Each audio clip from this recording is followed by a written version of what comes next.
Bonjour et bienvenue à la critique exigeante pour cette review du chapitre 84 de Dragon Ball Multiverse.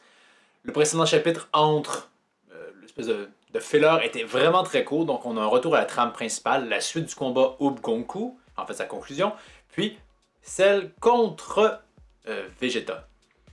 Et on peut parler de la conclusion du combat Ub contre Goku, qui était quand même, encore une fois, on la voit la symbolique, qui est appréciable, hein. Je veux dire, Ub et Goku vont finir en simultané KO. À mon avis, provoqué un peu trop facilement. Parce que le parallèle à faire entre justement le combat de Goku contre Tortue Géniale, et là c'est l'inverse, c'est Goku en tant que maître qui affronte son élève. Il est présent, c'est juste que bon, le combat à l'époque, peut-être le format le permettait, c'est sûr. Tortue Géniale Goku était bien plus longuet, celui-ci était un peu précipité. On me dira que oui, Ub utilise le Kaioken puissance maximum. Mais quand même, Goku, on dirait qu'il se voit être mis KO après combien de coups? 4-5? C'est un peu poussé, je trouve. Ça sent un petit peu, comment dire, une précipitation qui est un peu le résultat du format Dragon Ball Multiverse.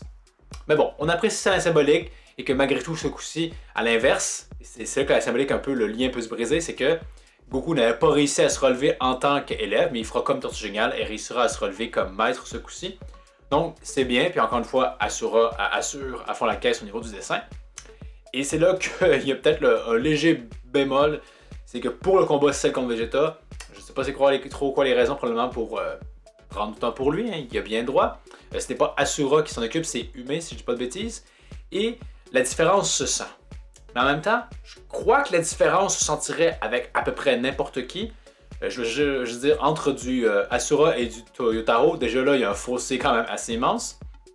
Donc, c'est pas vraiment méchant par rapport à Yume, c'est juste qu'Asura place la barre très haute. Parce qu'au niveau du dessin, c'est somme toute assez bien. Toujours en déca, c'est un style un peu différent aussi, en même temps, il y a des goûts et des couleurs. Mais aussi au niveau du découpage et de l'action que je comprends un peu moins bien. Comme à un moment donné, Vegeta fait une manœuvre, et là, il faut que je comprenne qu'il se heurte au mur invisible, mais je comprends après coup parce qu'on me l'explique. Au moment, je comprenais pas exactement en quoi il était piégé, comme Cell le disait. Il y a également aussi les coups parfois qui n'auront pas l'air hyper impactants. L'espèce de DG combo que Cell fera à Vegeta vers la fin. Oui, il est rendu dans le sol, puis il y a le petit onomatopée qui fait comme Urgh! Mais ça va avoir quand même des coups à être assez légers. Donc, c'est là que c'est dommage, parce que le combat qui aurait pu être exaltant, on le dit, hein, c'est un match retour Cell contre Vegeta. Ben, malheureusement, l'aspect technique n'est pas à la hauteur, du moins avec ce qu'on connaissait avant. Donc forcément, c'est difficile. Parce qu'on s'habitue que les chapitres spéciaux étaient justement ceux avec des différents styles, qui peuvent généralement plus déplaire, qui sont peut-être moins fidèles au manga qu'on avait. Alors que justement, on avait finalement Asura qui parvenait à reproduire un style très fidèle au manga et même à le sublimer. Donc forcément, quand ça change, on a l'impression d'être un peu dans un chapitre spécial. Et en tout respect, ces chapitres-là, je pense, au sein de la communauté, sont moins respectés, pour des raisons évidentes. Hein. Et à cause de ça, c'est un chapitre dans la trame principale, mais on n'est pas encore habitué à ce changement de dessin-là. Ben ça jure, honnêtement. Il y a comme un bug mental qui s'impose à nous. Et c'est là le problème, parce que je pense que c'était quand même... Tous les combats dans le tournoi sont bien évidemment très attendus, mais celui-là en était quand même un important, parce qu'on se demandait vraiment comment Vegeta allait réussir à surmonter le fossé qui existe entre lui et Cell. Et la façon d'y arriver fonctionne, mais quand même, à mon avis, a ses petits défauts. Pour y arriver, on va sortir deux trucs du chapeau, hein, comme quoi Vegeta maîtrise le déplacement instantané, ce qui rappelle beaucoup Dragon Ball Super. J'aurais préféré qu'on soit pas là. Surtout que c'est un fait méconnu de tous, hein. Même Goku est comme « Ah oui, tu sais utiliser ça? Était-ce la première fois que Vegeta l'utilisait? » Je sais pas. Puis encore une fois, on a toujours la merveilleuse écriture très savoureuse multiverse, où il faut que les personnages surjustifient tout, avec Vegeta qui dit « Ben ouais, hein, ça fait 30 ans que je te vois la faire, c'est sûr que j'ai appris à la maîtriser. » Je sais pas, j'ai des doutes. Si ça avait été le cas, je me serais dit que face à Boo, il aurait pas demandé à Goku de faire le Gangidama, il aurait fait « Ben oui, hein, je te vois le faire depuis quelques temps, même si c'est pas tant vrai, je vais le faire moi aussi. » Bon, on s'entendrait qu'il utilise beaucoup plus souvent les déplacements instantanés que le Gangidama, mais n'en demeure pas moins, hein. Donc, il y a ça, puis aussi à la fin, bien évidemment, la conclusion du duel, où Vegeta nous révèle qu'il est capable d'utiliser Super Saiyan 3, qu'il a une certaine aversion par rapport à la transformation, parce qu'il la juge pas, qu'il a forcément mieux que ça, qui vide complètement l'énergie. Ça se défend. Mais Encore une fois, il prend tout le monde par surprise. Même son propre univers n'est pas au courant d'eux. Et ça jure un peu avec, bien que c'était léger raccord, mais pas tant que ça. Quand Aube fait son coup de possession, de mémoire, hein, Goku lui passe Super Saiyan 3 pour, avec les autres, repousser l'attaque de boue. Et il dit à Vegeta d'utiliser la pleine puissance. Je pense pas qu'il faisait référence à Super Saiyan 3. Mais Vegeta, on dirait qu'il est limité à du Super Saiyan 2. On a plein de petites pics à ce niveau-là que peut-être que. Et finalement, ben non, il est capable de le faire. Donc, je sais pas, ça nous laissait languir, et finalement, on a la réponse. Mais, je sais pas, on dirait que ça sentait comme trop comme un cheveu sous la soupe. Au final, Vegeta était beaucoup plus fort que ce que le récit semblait indiquer. Donc, il nous a dû une erreur. Est-ce que c'était bien fait? C'est là que j'ai un petit peu des litiges. Maintenant, pour le combat en lui-même, c'était sympathique que justement, malgré que Vegeta ait le Super Saiyan 3, il est quand même pas assez fort pour vaincre Cell. Il joue sur la ruse pour y arriver. Il faut aussi qu'il compte beaucoup sur le fait que Cell joue de la même façon que Super Vegeta jouait à l'époque. Il joue avec Vegeta et ça cause sa perte. Encore une fois, il y a une belle symbolique à faire à ce niveau-là. Par contre, ce que j'ai moins aimé, c'est à quel point, je veux dire, Cell a quand même été bien développé au travers le tournoi comme étant quand même malin, stratège, et qu'il meurt comme une sale merde de cette façon-là. Donc on le voit même pas mourir, hein. C'est juste, je prends ton noyau, j'explose ton noyau, et voilà, on ne te voit plus, on prend pour acquis que t'es mort. Je sais pas, j'aurais comme peut-être eu quelque chose d'un petit peu plus glorieux malgré tout.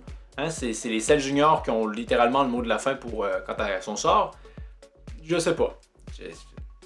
C'est quand même celui qui a eu un plan pour dans le tournoi. C'est un qui a eu la plus grande progression. Si on fait aussi Vegeta Prince, qui a aussi une belle progression en obtenant Super Saiyan 3. Mais finalement, ça mène à rien.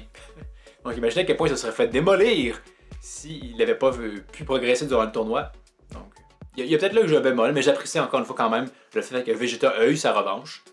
On s'attend que c'était le scénario convenu, mais je pense qu'ils ont réussi à rendre justice à tout ça. Et j'adore toujours quand même quand justement Vegeta fait plus le Vegeta de la Namek, c'est-à-dire qu'il parvient à vaincre des adversaires plus coriaces que lui à travers des stratèges. Hein, on se rappelle, Zarbon, c'était apprécié. Et c'est encore appréciable maintenant. Par contre, faut que je soulève aussi quelques petits bémols. Je veux dire que quand Cell fait ce qu'il avait déjà fait contre Goku, hein, sa grosse attaque, sa sac d'énergie pour emporter Vegeta. Déjà, Vegeta qui comme se voit comme essaie de se coller dans le raccoin de l'arène alors qu'il peut juste se téléporter. Il n'y a rien qui... Je sais pas si Cell aurait vu qu'il se serait téléporté puis qu'il aurait arrêté ça là. Je sais pas, mais bon.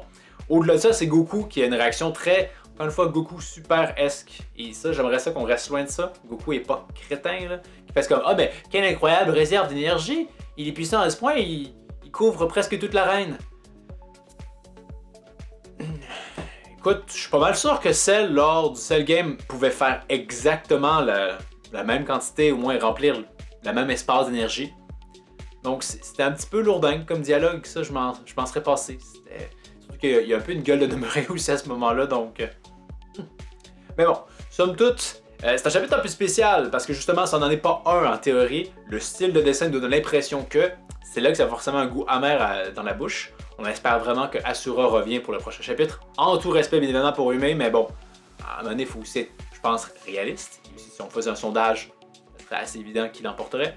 Mais bon, somme toute, un chapitre quand même intéressant avec un combat plus stratégique que genre, hey, salut, je suis plus puissant que toi, puis je te casse la gueule. Ce qui est toujours bien parce que souvent, c'est plus l'exception dans Dragon Ball. Donc, un bon chapitre pour encore une fois, hein, Dragon Ball Multiverse, qui, je le redis, hein, dans mon livre à moi, c'est vraiment le successeur spirituel de Dragon Ball Z, Dragon Ball normal. Hein. C'est ce qu'on aurait dû avoir à la place de Super. Mais, faut croire que, sans surprise, les fans parfois comprennent mieux une œuvre que l'auteur 20 ans après. Puis encore, on peut mettre des guillemets. Je doute encore une fois de l'implication de Toriyama là-dedans. Ou pas tant que ça, finalement, c'est juste qu'il s'en fout un peu. Donc, à voir.